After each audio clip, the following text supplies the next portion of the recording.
द्राक्ष बागामध्ये 40 ते 60 दिवसाच्या दरम्यान आपल्याला काय खत, फवारणी आणि ड्रिप इरिगेशन या प्रकारची थोडीफार मला जी माहिती आहे किंवा मी जे वापरतो त्या गोष्टी सांगण्याचा प्रयत्न करतो.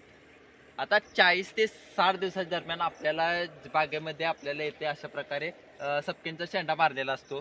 सपकेंचा शेंडा मारून इथं दुसरी स्टेज आलेली असते. दुसऱ्या स्टेजमध्ये आपल्याला बऱ्यापैकी ज्या त्या बागेच्या सोयीनुसार इथं पुढे मागे स्टेज असते.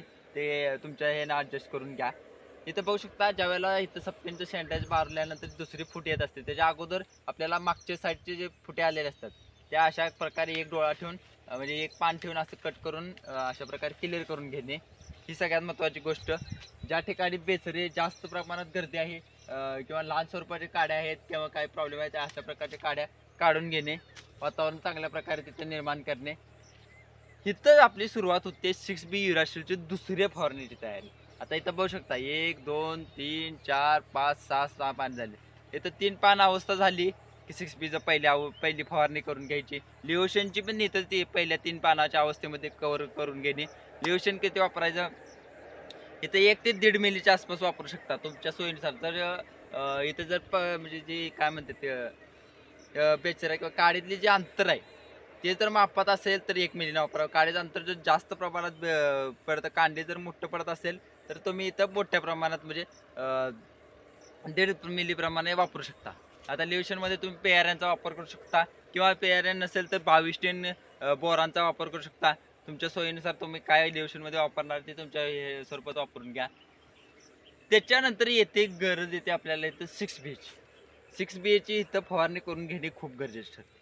कारण की जर आपले मॉलिक्यूल जर सपक्यांच्या अगोदर जर गेले नसतील 6B पहिली 6Bची फवारणी, तर या ठिकाणी आपल्याला 6Bची फवारणी करून घेणे हे खूप फायद्याचे ठरते. 6B आपण 100 लिटर पाण्याला 1 ग्रॅम या प्रमाणात वापरू शकता. त्यामध्ये 0.34 वापरू शकता आणि त्यानुसार तुम्हाला जर कलर व्हरायटी नसतील तर बोरांचा वापर इथं कंपल्सरी करा, कारण बोरांची कमतरता दाखवत असते. काडी फुगवणीसाठी असेल किंवा काय बोराने आपल्या द्राक्ष बागेमध्ये गरजेनुसार जिकडं जास्त प्रमाणात गरज आहे तिकडे त्या प्रमाणात ॲडजस्ट होऊन बोरांना आपल्याला काडीचे म्हणजे फुगवण वगैरे चांगल्या प्रकारे मदत होते. त्याच्यानंतर येते आपल्याला ह्याच दरम्यानच्या काळात आपल्याला थ्रिप्स या गोष्टीकडे लक्ष देणे खूप गरजेचं आहे. कारण की थ्रिप्सचा अटॅक भरपूर प्रमाणात झालेला आमच्या बागेमध्ये पण झालेला होता. आम्ही तुम्हाला दाखवलं होतं सुरुवातीच्या स्टेजमध्ये आपली पाने वाकडे देखील झालेली होती. त्यानंतर जे शेंड्यावरील पानं आहेत त्यांना देखील थोडासा अटॅक झालेला होता. या गोष्टीकडे लक्ष देणे खूप गरजेचं आहे. तुम्ही थ्रिप्सला औषध तुमच्या सोयीनुसार वापरू शकता. त्याचबरोबर आपल्याला जर विभागामध्ये जर वातावरणानुसार जर पाऊस पडत असेल, सकाळी धुके वगैरे असे जास्त प्रमाणात पडत असेल, तर तुम्हाला या ठिकाणी करप्यासाठी देखील औषध घेणे खूप गरजेचं ठरणार आहे. आणि या सर्व दरम्यानच्या काळात आपल्याला भुरी या रोगाकडे पण लक्ष ठेवणे गरजेचं ठरणार आहे. कारण की भुरी पण या दरम्यानच्या काळात आपल्याला दिसण्याची शक्यता असते. कारण की वातावरणामध्ये फ्लक्च्युएशन होणे, वातावरणामध्ये तापमान कमी जास्त प्रमाणात येत असल्यामुळे आपल्याला बुरीकडे लक्ष देणे गरजेचं आहे. आता बुरीसाठी तुम्ही थायोनिट्री म्हणजे थायवेट, सल्फर या गोष्टीचा वापर करू शकता. जर जास्त प्रमाणात जर वाढलेली दिसत असेल किंवा तुम्हाला जर दमवत असेल, तर तुम्ही या ठिकाणी चांगल्या मॉलिक्युलचा वापर करू शकता. आता इथं चांगला मॉलिक्युल म्हणल्यावर ना तुमच्या सोयीनुसार कोणतेही चांगले घटक वापरू शकता किंवा जर साधे सिंपल वापरायचे म्हणले तर स्कोर देखील वापरू शकता. काही अडचण नाही. स्कोरचा पण चांगल्या प्रकारे आपण यूज करू शकतो. त्यासोबत जर आपण दुसरं काही वापरणार असेल तर ते देखील वापरू शकता. काही अडचण नाही. तुमच्या सोयीनुसार कोणतेही वापरू शकता. हे सर्व झाल्यानंतर आपल्याला डाउनी मिल्ड्यू, आता तुम्ही म्हणा डाउनी मिल्ड्यू या दरम्यानचं येत नाही.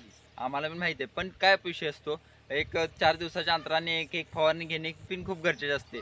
पूर्णच स्वरूपात सोडून देणे हे पण चुकीचं आहे. कारण की आपल्याला पुढं जाऊन आपण म्हणतो पुढे जाऊन आपल्याला वातावरण एकदम बिघडले की आपल्याला प्रॉब्लेम येतो. त्याच्यापेक्षा आधीच तेवढीफार तयारी ठेवून थोडेसे नॉर्मल प्रमाणात औषध डाउनी मिल्ड्यूचे देखील सोयीनुसार साध्या मॉलिक्युल वापरू शकता. हे झाले 6B युरासेलचं. आता युरासेल जर सांगितलं नाही म्हणजे राहिले का नाही डबलमधनं, युरासेलची देखील या दरम्यानच्या काळात 1, 2, 3, 4, 5 पानं अवस्था झाली की युरासेलची पण फवारणी करून घेणे हे खूप फायदेशीर ठरते. आता तुम्ही आलटून पलटून माघार मारू शकता. म्हणजे अगदी 6B काय युरासेल घ्या, काही प्रॉब्लेम नाही. 6B आधी घ्या, त्याच्यानंतर युरासेल दुसऱ्यांदा घ्या. अशा प्रकारे फवारणी घ्या किंवा कंबाईनमध्ये घेतलं तरी चालतं.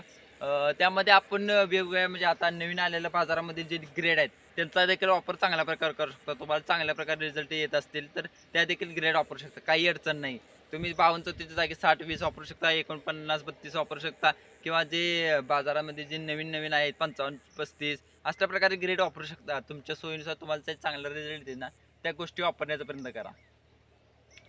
याच दरम्यानच्या काळात आपल्याला द्राक्ष बागेमध्ये ड्रिप्समधून लक्ष ठेवणे पण गरजेचं आहे. या दरम्यानच्या काळात आपल्याला याची वाढ करून घेणे पण गरजेचं असते आणि यांना अतिरिक्त वाढ पण करून घेणे गरजेचं असते आणि त्याचबरोबर म्हणजे मेंटेनमध्ये पण चालणे गरजेचं असते.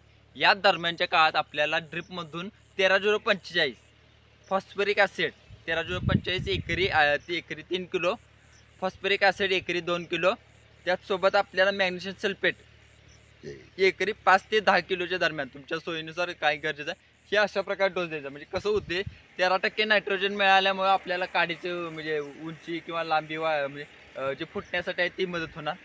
फॉस्फरिक ॲसिड ही महत्त्वाची गोष्ट आहे, कारण की ह्या दरम्यानच्या काळात आपल्याला फॉस्फरसची खूप गरजेचे ठरते. कारण फॉस्फरस असल्याशिवाय घरातील पोषण किंवा अन्नद्रव्य घटक चांगल्या प्रकारे पोषवणी घड हे फॉस्फरसचं काम आहे. आणि 13-45 घटक असल्यामुळं पोटॅशची निर्मिती असल्यामुळं आपल्याला काडीच्या जास्त प्रमाणात पण वाढली जाणार नाही, लेवलमध्ये चांगल्या प्रकारे मेंटेन स्वरूपात वापरली जाईल.